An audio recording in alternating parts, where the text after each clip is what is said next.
Welcome back to Beyond the Headlines. Well, recently the headlines have been to do with the procurement bill. Of course, this is coming out of the House of Parliament, so many people figure they don't pay attention to that. But you should, particularly if you're in business, as we just talked about in the last segment, because it really means a lot for businesses, Bahamian businesses, and what that, you know what, Cassie is? In fact, I will just bring you in right now because it really has a lot to do with maybe why we've been being blacklisted so many times. But if this procurement bill passes, then that'll certainly ease away. But what stands to come in is something that we're not sure many Bahamian businesses are ready for or prepared for. Let's talk about it. You always wonder why certain issues are being heavily pushed, behind the scenes being heavily pushed. And a lot of people don't realize that this procurement issue is not necessarily being pushed by the Bahamas government.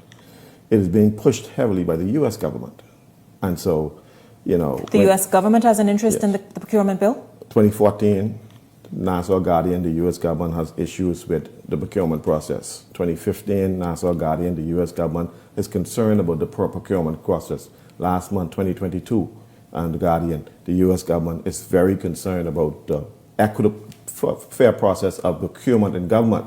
And let's just break it down for a second before you continue.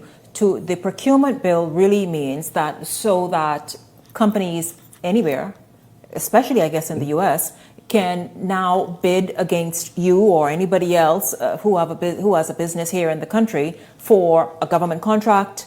Yeah? Yeah. So what is happening is that these are bids for the government, whether it be for BEC, whether it be for fuel, whether it be for whatever the government is selling. They're saying that the procurement bill is basically for equitable, being fair, fairness, and so on. And that's what it's supposed to be, right? Mm-hmm. Equitable, fair.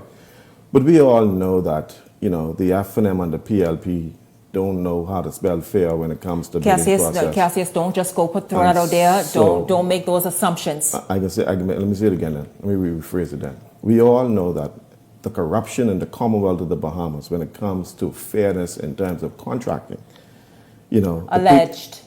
The people who perhaps been involved in this needs to go to jail. A lot of them need to go to jail. And I'm not talking about Fox Hill Prison. I'm talking about being bound with Satan for 1,000 years for how bad they've been doing. And so they're being pushed now by the United States. The United States said, I don't remember when they said that the Minister administration was corrupt. Remember when they said that in the papers? Because, of course, there was no fairness in the procurement process. Mm-hmm. And so what the U.S. is pushing is this is basically what we call an invasion. It's an invasion. But it seems unfair, though, because you think about the great United States with its, I would dare say, $1 trillion economy. Mm-hmm. Why are you coming to try enter a space like this to want to compete? Because it's global dominance. See, the neocolonialism methodology and mindset still exists. This OECD blacklisting ain't got nothing to do with what they're doing is basically taking over markets. They're pushing our financial sector to the brink where it collapse, and then they are now absorbing it. The U.S. now is making sure position their people so that they could benefit from the procurement processes in the Bahamas. And so global invasion, see, what Russia is doing is invasion with guns and bombs. What they're doing is invasion of markets.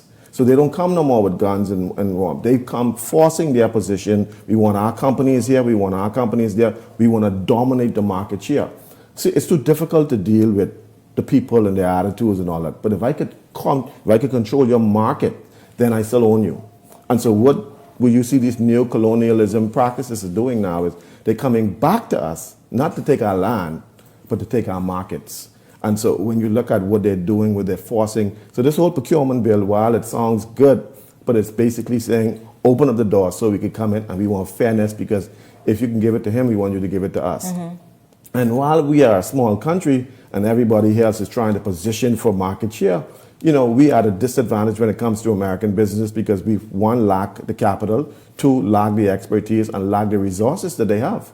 And so I think the Bahamians need to understand where we are, but you got to now pull up your bootstrap. Because I was about to ask you, does this also mean an opportunity for Bahamian business owners?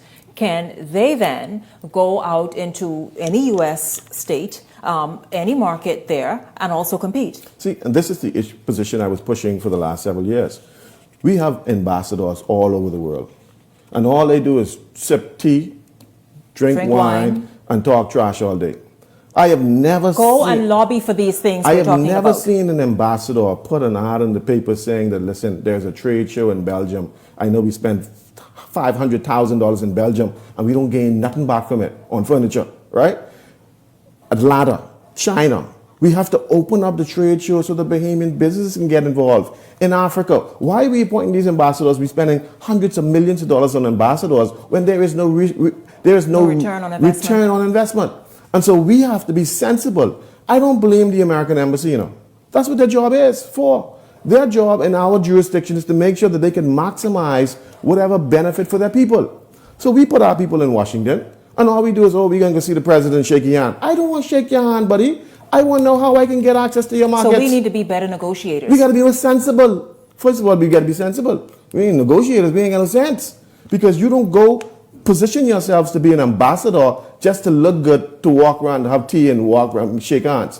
When you're an ambassador to China, the largest market in the world, open up the doors so that Chinese Bahamian businesses can get access to the Chinese products, better trade routes. And so that is what ambassadorial post is supposed to be. But over the last years, it has been a spot for retired politicians to relax. And so we've wasted money, we've wasted time. Bahamian businesses have not benefited one bit from these ambassadorial posts. We just might as well throw them all away. And so we need to move sensibly moving forward so that the new set of ambassadors are bringing value to the Bahamas. That's what it's all about. Please like, share, and subscribe to our YouTube channel, and also follow our TikTok account. Thanks.